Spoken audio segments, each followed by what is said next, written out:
presidente do Supremo Tribunal Federal, Luiz Fux, vetou a soltura dos 4 condenados pelo incêndio na Boate Kiss, que matou mais de 200 pessoas em Santa Maria, no Rio Grande do Sul. Fux aceitou um pedido do Ministério Público Gaúcho para impedir os efeitos de um eventual habeas corpus que poderia ser concedido pelo Tribunal de Justiça do Rio Grande do Sul. Esse habeas corpus foi solicitado pela defesa dos 4 condenados. Sobre esse assunto, eu falo agora com o chefe do Ministério Público, o Procurador-Geral de Justiça do Rio Grande do Sul, Marcelo Dornelles, e a colunista Carolina Brígido me acompanha nessa entrevista. Aos dois, muito boa noite, doutor Dornelles. Seja bem-vindo aqui ao All News, é um prazer recebê-lo.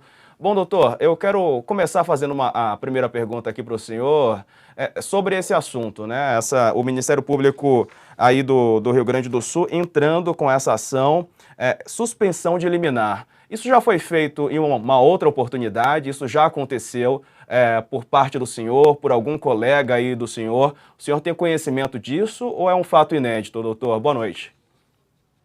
Muito boa noite. Na área criminal é inédito, por isso que está tomando essa dimensão, toda essa discussão, né? Normalmente se utiliza esse tipo de expediente na área civil, na área da fazenda pública, para evitar um grave prejuízo ao erário.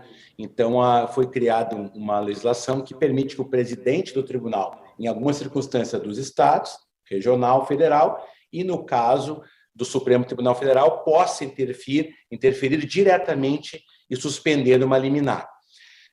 Na área criminal, nós efetivamente estamos inovando até onde sei, né? Mas é um instrumento possível, cabível, a legislação não faz nenhuma distinção em que haja essa falta de possibilidade, tanto que ela foi acolhida pelo presidente do Supremo Tribunal Federal, ou seja, ela é uma via completamente correta e adequada.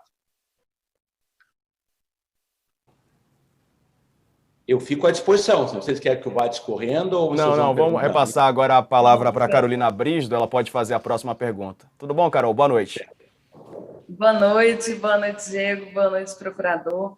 É o seguinte, a questão do tribunal do júri em si, ela suscita várias discussões no meio do jurídico e também na sociedade. Sempre tem uma discussão se essa forma de julgamento pode ensejar uma espécie de vingança da sociedade, porque, afinal de contas, é um júri formado por pessoas comuns, que não são juízes.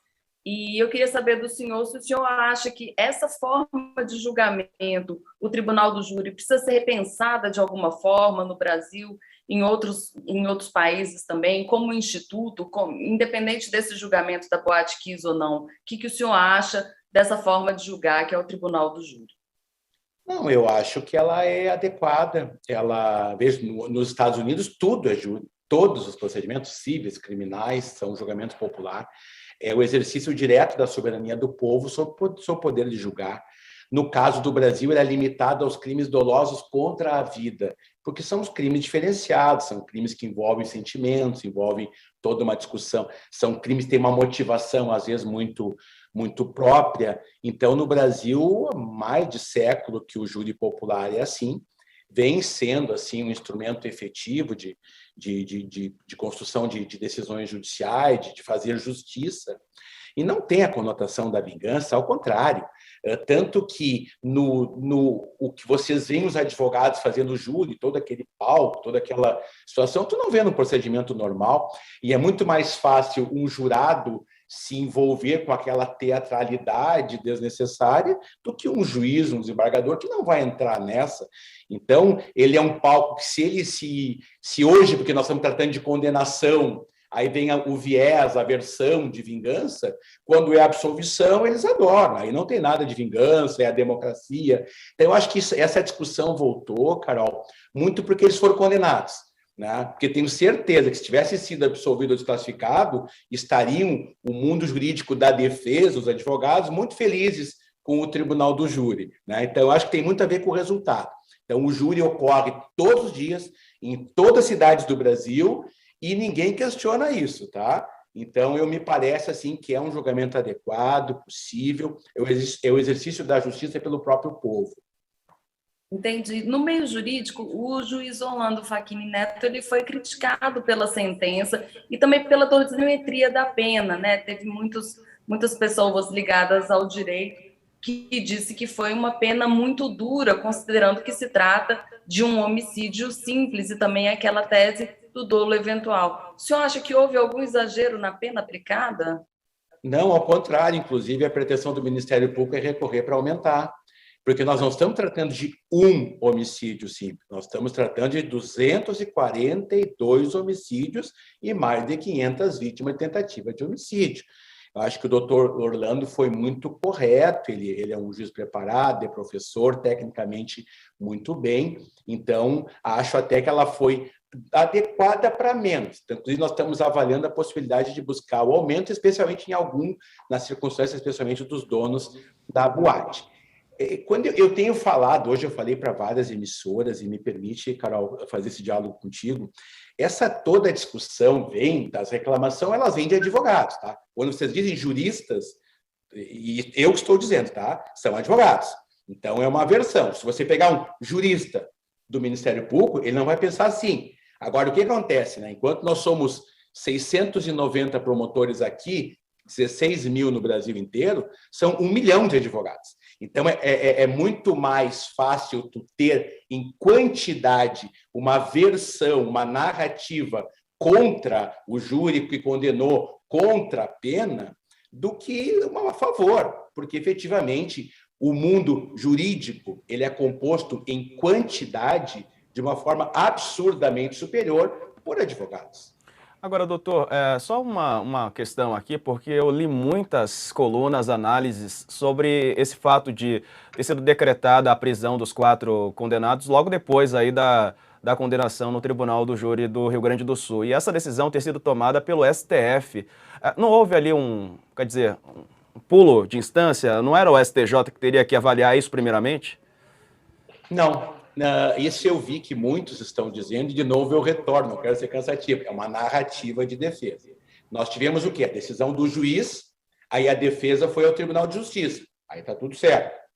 Do Tribunal de Justiça, conforme o núcleo da decisão, a gente vai a Brasília, ora ao STJ, ora ao Supremo. Como aqui a matéria era constitucional, porque era a alegação da inconstitucionalidade do artigo 492, que diz que pode prender no júri na hora, quando a pena for superior a 15 anos, nós fomos ao Supremo, porque o Supremo trata a matéria constitucional. Então, nós não pulamos instância nenhuma, nós fizemos exatamente o correto processualmente e constitucionalmente.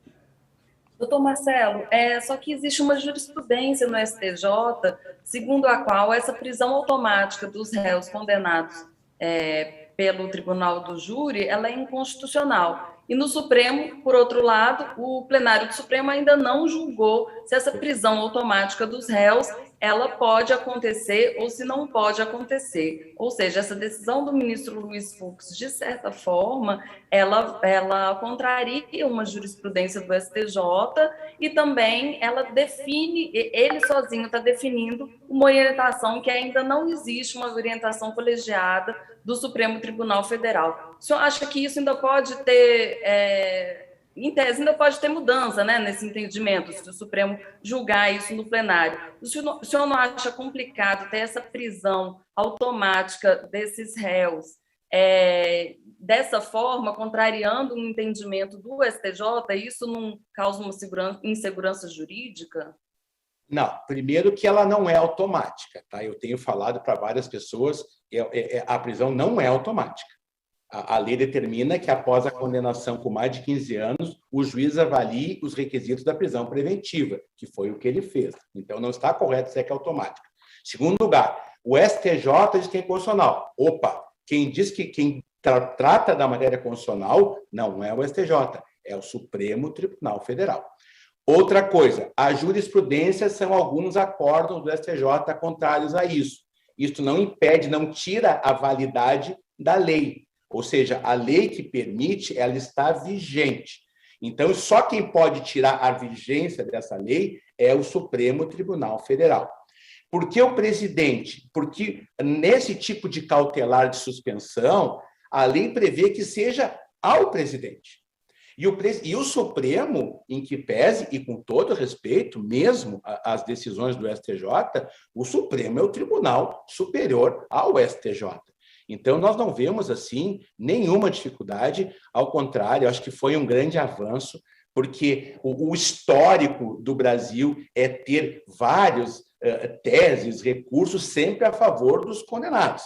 Agora, a favor da sociedade, que é quem julgou, a favor das famílias de vítimas, isso não acontece com tamanha frequência. E é isso que está criando essa celeuma toda, porque estamos acostumados sempre a ver decisões soltando, anulando, né? E agora nós tivemos, com muita assim, precisão e importância para a sociedade brasileira, uma decisão do Supremo para o outro lado. É esse que está criando a discussão, né? Mas ele não fez nada que não esteja na lei, e nem nós. Está na lei a prisão, não é obrigatória, é fundamentada, e o recurso, sim, é direto ao presidente do Supremo Tribunal Federal.